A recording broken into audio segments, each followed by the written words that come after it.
He wrestled in prayer. What a great description.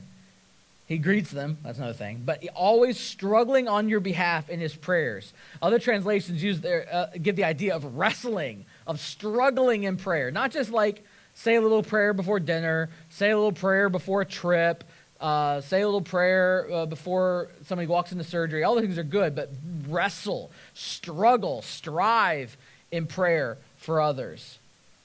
He prayed that they would stand mature, it says there in verse 12. What is he praying in verse 12? That you may stand mature, number one, and fully assured in all the will of God. He prayed that they would, their faith would be strong, and that they would be fully confident in what they were doing, in the will of God. They were confident, not like wishy-washy, I wonder if I'm doing the right thing. No, he prayed that these believers would be confident in that they were serving God.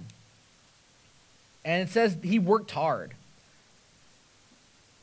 In verse 13, for I bear him witness that he has worked hard for you and for those in Laodicea and in Hierapolis. I don't even know what that means. I never found an answer of what worked hard meant. Worked hard can mean a whole lot of different things to a whole lot of different people.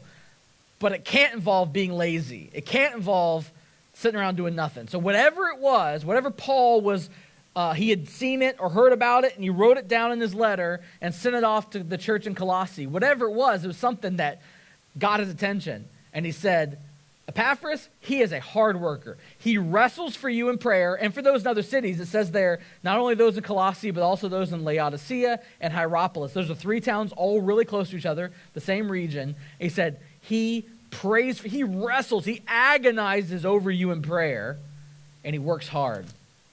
So it's pretty obvious what the 2 lessons are there from Epaphras. Wrestle in prayer for people.